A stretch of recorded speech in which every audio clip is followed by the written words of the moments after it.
Hey guys, good afternoon and welcome to another episode of the Service Without Excuses podcast. We appreciate you being here. We want to thank our sponsors, SoTellUs.com/Robmlyon. That's ROBLYON. They are the Cadillac of review management software. If you know anything about me and you've listened to me a bunch of times, I'm a big fan of review. In fact, I'm writing a book about it called Welcome to the Review Society. And the really good thing about that program is it really narrows down the feedback your customers give to you every single time and distributes that information across the internet so people can find out about you. I can tell you personally, in our business, New Jersey's best, we get anywhere between 5 and 8 phone calls pretty much every week from just people, hearing about us from the review standpoint and deciding to book us, and price is less of a concern. So we appreciate them being a sponsor. I want to thank you again for SoTellUs.com/Robmlyon, ROBLYON. I have a great guest on tonight. This guest is a little bit different than what you would normally hear, but I thought she would have tremendous value to this because she comes from a very different side of the business world. Now, her background is a financial advisor. She worked in the corporate market dealing with financial end of it. And at some point, she just said, you know what, this isn't for me anymore, and decided to go a little bit of a different path. Obviously, the stresses of being in the financial market is not easy. I have friends that do it. In fact, I have a brother-in-law that's a financial advisor, so he has a lot. But Dawnacampbell, welcome, my friend. How are you? Hi, and thank you for having me here today. This is a pleasure. I appreciate it. How's the weather in Montana right now? It's a little rainy, but we had 80 degrees over the weekend, so we're in that spring summer mix, so it's starting to turn beautiful. That's awesome. Yeah, it's about 80. I think it was 82 or 83 degrees today. A little bit humid, not too bad on the Jersey Shore. We're not far from the ocean, so the Atlantic Ocean is literally 15 minutes from my door. So it's a pretty nice thing. But Montana is one of the most beautiful states I've ever been in my life. So I'm glad to have you here, and I'm glad to get into some of the content. One of the things that I wanted to talk about, in particular, after listening to some of your material, was the fact that an entrepreneur deals with a ton of stress. Now, I am a business owner. I'll just put myself into this. I can put a variety of friends that I have into this. And if they own a business, maybe their significant other doesn't quite totally understand it. So they tend to be a lot of times by themselves. They deal with this stress, this anxiety, this ball of not almost depression, but really a ball of just knots that they can't seem to get out of. We've all had it. We still have it. I still have it every single day. And one of the reasons I wanted to have you on, because you have a working understanding of how to deal with things completely different than the way most of us probably would. Please feel free to share. Yes, you're absolutely right. Being a business owner, being an entrepreneur, you go through a lot of different challenges because the weight of everything that you do, especially in the service industry, is on you. Even if you have employees, it's still on you. And those things cause a lot of stress, a lot of pressure, a lot of worry, and a lot of anxiety. And if have a spouse who's not also in the business owner entrepreneur category, there's not an understanding because they go to their 9 to 5, for example. But a lot of business owners and stuff also are single. So they really are by themselves without another support person. So then there's even more pressure, more worry, more stress on that particular person. What I have found with what I do today as more of a healer in the mindset on the subconscious area is that when you own a business, that business by itself doesn't have an energy, it doesn't have a direction until you, the owner, gives it a direction.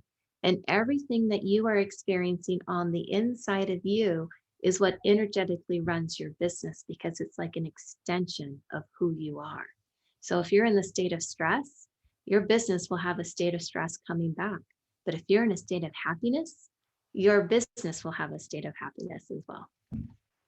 I often think when you're ever having a bad day, we've all had them, and then you dwell on the bad day. You're like, this is going wrong, and this is going wrong, this is going wrong. And you have to, I think I learned this from Bob Proctor years and years ago.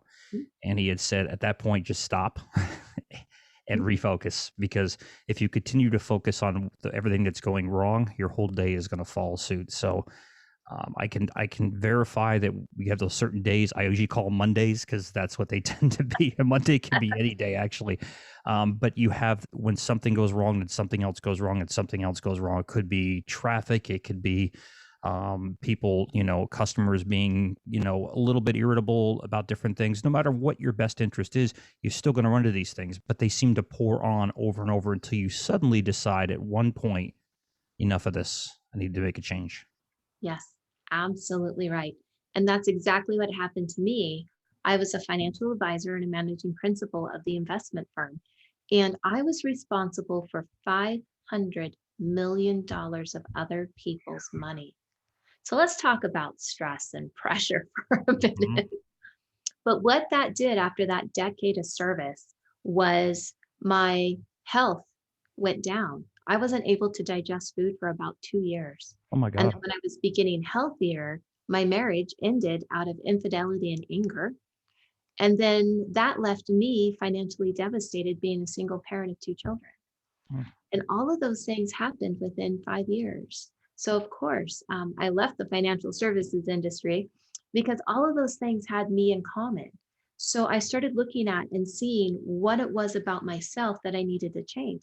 I didn't like living in a state of anger or a state of stress or pressure because everything in my life suffered from it. So, I moved to a spiritual living community. It's called an ashram, where I learned how to embody meditation, change my brainwave patterns, because there's science that says if you are in certain brainwave frequencies, then you're going to be in a state of calmness and balance and peace. And that's where the virtues are, the kindness and the generosity that we need for service.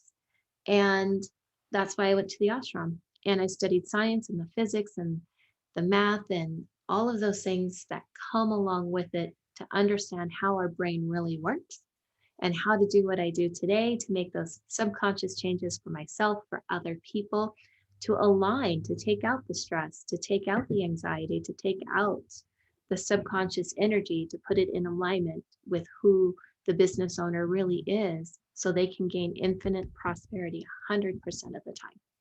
Let's just say, hypothetically, somebody has, as we discussed, a bad day and Mhm. they can't shift their focus. Like they're immediately like dwelling on what's going wrong and following that path straight down. I call it the straight down to hell because there's no positive way to do it. And what is something that you can recommend to somebody, that's in a situation where, maybe family problems at home, maybe whatever it happens to be. It could be a variety of reasons why somebody has those types of stresses. What is something I should say that you can recommend to our listeners that they maybe can shift really quick that will Uh-huh. kind of slow that process down, if that makes sense? The first step is to realize that you have awareness. Oh, be aware when there is that stress or that downside or the anxiety, the depression. And once you can recognize that, you can make a change and ask yourself, what is it that you would really rather feel? If you didn't feel depression, what would you rather have? Happiness? If you didn't have anxiety, would you rather have love? Would you rather have kindness? So then once you identify the opposite feeling of what you have, I'm going to teach you a quick breathing technique. Every time we breathe in oxygen, which fills up our body with all the good nutrients that we need. And when we breathe out carbon dioxide, releasing the toxins that our body doesn't want. So if you can set a timer on your phone after you identify what you don't want, the state that you're in, with what you do want, then set the timer for maybe 2 minutes, 3 minutes. It doesn't have to be very long. And when you breathe in happiness. And when you breathe out the stress. And then you just use the same two words for that segment: happiness, stress. And that's going to readjust your mental state of mind. It's going to change your body physiologically. It's going to give you clarity and focus. It's going to release the overwhelmed feeling. And then you can go back to your task or to the situation that you need to go handle in a different frame of mind because you started shifting your brainwave patterns just by breathing for a minute or two. You just said the keyword overwhelm. When it really comes down to it, all the things that encompass that, I worked in the disaster restoration industry for many years. And in the disaster restoration industry, what you do is you tend to get very, very good about time management. Why? Because 10 minutes from right now, somebody has an emergency that you have to run to. It's a 24/7 business. So Yeah. having some stability in that was key. In fact, one of my key words, people say, what are you looking for out of life? And it's one word. It's called balance, and finding a balance between one side and the other side. And having to deal with that overwhelm that just kind of builds up to, like I said, this big knot, and having a way to kind of balance that out. And then, like anything, you have to work on it, like using a muscle. If you continue to lift your muscle, you're going to continue to build muscle. You continue to work out, you continue to get in better shape. Well, mentally, I would think it's probably the same thing. The more you exercise it and learn about techniques and ways to calm yourself down, to not overthink something, not grossly overestimate the overwhelm. I would think that could be a huge thing. Absolutely. Absolutely. And at the first moment you start to feel that, stop yourself and then take those breaths, and you will see a direct change. This little exercise is something that I do myself every single day.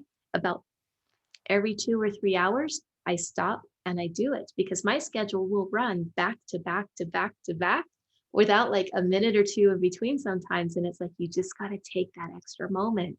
And when you do, and you plan that in there, it keeps you in that balance throughout the whole rest of the day. And you get so much more accomplished than you would have if you did it like 4 times a day, 12 minutes throughout the entire day. It's sort of like nutrients. You take little, it could be whatever it is. If you're on a certain, not necessarily diet, but you're eating this time of day, or this time of the day. They're those little nutrients that you need. Well, those nutrients also can be likewise, I guess, applicable to your brain too as well. It's not up right now because it came down, but you wrote a book called Financially Fit. And I want you to tell our listeners a little bit more about that book. I started looking a little bit more into it. I didn't get honestly that far into it, but you came again from that side of it, from the business side of it, from the financial side of it. And no matter what kind of business you have, at the end of the day, it's a financial business, because the business requires you to make an income in order to change it from being a hobby to a business. If something doesn't require and usually takes money, it's considered a hobby. If something makes money and has responsibility and fiscal responsibility, it's a business. Tell us a little bit more about your book. Yes. Financially Fit, I'll tell you what it's not first. It is not how to invest and how to eliminate debt out of your life. We have financial advisors for that, and you have your favorite financial gurus. But what Financially Fit is all the stuff I wish I knew before I ever was a financial advisor. What is the belief, but what is not so much the belief about money, but the energy, the feelings and emotions we had about money? Where did they come from? What did your parents teach you energetically about money and how they felt about money? So when I grew up, money was a secret. We weren't allowed to talk about it. And it was an embarrassment because we didn't have money. And because of that lack mentality, it was supposed to be a conversation between two people that nobody else in the world knew about. Well, it makes it pretty hard to be profitable if you can't even talk about the word money, and why that was. So I grew up with one impression about money, and that's not how money works in this world, because if I'm not talking about it or sharing about it, how do I know to invite more of it into my life? So then from there, it talks about how happiness is on the inside, because it's really our own state of beingness that's going to attract more profitability into your life. I share the self-sabotaging after thoughts that we have after we manifest and create and say, oh, I want to have this and I want to put this into my business, and it doesn't happen. So what are those sabotaging things we do it ourselves to stop it energetically in that subconscious? 3 keys to opening up doors of prosperity. What energy do you need to be in on that subconscious side to just magnetically attract what you're asking for? And then we talk about creation and manifesting. At the end, you're writing your own affluent story. And then by magic, it just happens. So that's what Financially Fit is all about. I was listening to a guy, I think he was on The Secret. I'm not sure if you're like that movie or not. I actually did. I got a lot out of it, but I understood what it wasn't, and I understood what it was. And I'd never heard the term, vision board before that, what that actually meant and what it impacts. So when I got it, I had just started my first business, and my office was literally like a room the size of this little podcast studio I'm in right now. And I started putting the vision board up and saying, this is where I wanted to be. Brian Tracy taught me goals and things of that nature. Mhm. So I learned the goals, especially, and then I put it on the vision board and would write down different areas of where I need to be and the sales numbers. I would literally write down the sales numbers I wanted to be month by month, as Mhm. crazy as that is. And I didn't focus on necessarily a big house or all this. I just focused on the actual monetary value of the goals I wanted to be. I wanted to make them tough, but I wanted to make them attainable. Mhm. So I wrote them all down and looked at this thing. And I kid you not. And also Brian said, take it, write down your goals, put an envelope and, Uh-huh. long-term goals and put it away. I'll be damned, that did not work. It worked very, very well. Because subconsciously you have this drive in the back of your mind to succeed. We all have a drive to thrive, to grow, to build. Every human being has the drive to survive. Mhm. It's born in us, no matter what path of life you came through. Mhm. But everybody has the same 24 hours a day to Yes. make something with. And I really feel that if you plan your day, I mean, obviously they say you plan your day, God laughs. That's fine. But you still should have some type of plan of action to say, I'm going to accomplish this, this, and this, and then take also time for myself. I, Yeah. like you, was married before and divorced, and I was divorced with business. My wife at the time did not work in the business, but she fortunately caught the 7 days a week, the insane schedule, the craziness, and that definitely helped to the downfall of our, and eventually to our divorce, because I was just so focused on it. But what I didn't do is focus on the downtime. So I had to get to the point one day, a very wise person once said to me, if you died tomorrow, would it matter? Would Right. it matter to you that if you were dead tomorrow? And I thought about it. I'm like, no. And that's what actually scared me, because all you were doing was working this vicious cycle over and over and over again, trying to get off the rabbit wheel, so to speak, or the hamster wheel. And it just is a big circle. And that circle just builds up like we discussed before. I think that a lot of entrepreneurs experience this. Like you said before, many entrepreneurs are single because of all the wear and stress, and we're wired completely different than a The person that hamster say, wheel. has a job. Yep. It's a common wiring issue. There's no question about that. We talked about it. I think they call it entrepreneurial ADD or entrepreneurial bipolar, whatever it is. It is the stresses of both sides tugging away at you, and finding that inner peace, finding that safe place to really make those long-term decisions, really focus, and Mhm. being able to sit down and calmly, like you said, breathe in and focus. Exactly. Exactly.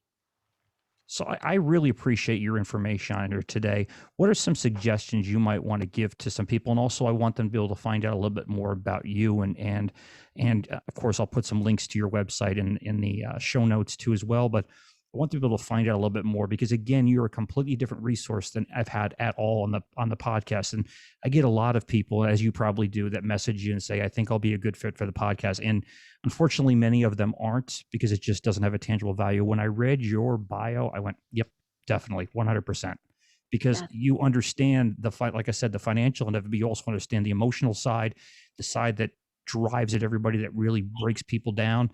And you have the ability to build them back up, with, as you say, breathing in the right oxygen. Right. A little bit about how the whole process would work. Oftentimes, we want to create and move forward and add to our business, and it might generate a feeling of frustration because whatever you were doing isn't working. So, like you were talking about with The Secret, they say your thoughts change your reality. Change your thoughts, change your beliefs, change your life.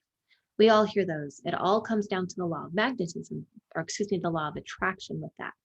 But in order for that thought, the adding more to the business to come into fruition, you have to have the right type of fuel. So it's just like driving a car. You can drive your car, say today you drive a Toyota. That car needs to go forward. But in order for it to go forward, you have to put in gas. Now, different cars take different types of gas. There's gasoline, there's different grades, there's diesel, there's hybrid, there's electric, there's corn oil, there's who knows what out there anymore. But if you put the wrong fuel in your car, it's not going to drive. You're not going to go anywhere. So your thought, is that car. And in order for your thought to go forward, you got to put in the right fuel. It's a feeling or an emotion that will drive it forward. So if you are trying to create more and have abundance and plenty, but the energy is frustration, that frustration energy in the subconscious isn't going to drive to have you get more in plenty and abundance. It's going to stop it. You're not going to go very far. So when you realign that inner balance on that subconscious side and put in the right fuel, your car is going to go much farther. And when you talk about the types of cars that there are, one day, like I said, you could drive your Toyota. Tomorrow, I could drive my Jeep. The next day, I might drive a Lexus. I can change my car, change my thought all day long. But until you align it with the right type of fuel to put in it, it's not going to go very far. And that's that law of magnetism. It's under the law of attraction.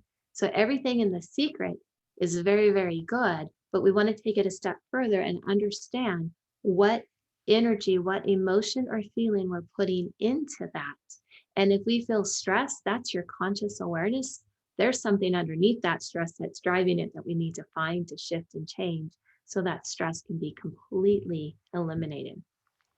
So your subconscious records everything from the moment you're in to the moment you exit this earth. And it's constantly assigning those emotions and feelings into it. The problem is we're only aware of that happening 10% of the time. Scientists measured Albert Einstein's brain, and that was his awareness. So the other 90%, it's hidden to you and you just don't know that it's there, which is why we don't always get what we ask for. That is incredible. I'm thinking about, say you're having a dream at night, and I've tried to be like, you can't remember most of your dream. I think they'd say you go insane if you remember most of what you thought about when you're dreaming. But you're in your, whatever they call that, theta state or whatever, your brain. I can visually picture like things that are in the dream and how they apply to what's in my life going on, like being able to tie a string and saying, okay, this applies to this, this applies to this, this applies to this. And you start realizing and going, oh, I'm really thinking about this subconsciously, and I'm not consciously obviously thinking about it. I should say, but I'm kind of pulling it all back down to this little hole over here, this little corner over here. But at night when you're having a dream or thoughts, it's coming back out in a different forms. This means this. And I started being able to put some parallels. I'm like, I guess I really do think that way. You do. Your subconscious never turns off. Never. So it's going and recording everything even while you're sleeping. And that theta brainwave is the access point into the subconscious to understand what's going on, which is exactly why your dreams are so important. Might be metaphoric, but it's showing you what's going on in your conscious life from that point of view of the subconscious. Absolutely right. 100%. Well, thank you so much for being here today. Please tell our listeners how they can find out about you the best. I know you're on Dawnacampbell.com, and guys, I will put the spelling incorrectly because you probably will spell it incorrectly if you try to guess it off the top of your head. But please give them some information about how they can find out more about you and how you can help very frustrated entrepreneurs really focus and rebuild their brain, essentially restructure their brain to think correctly and not to overthink things.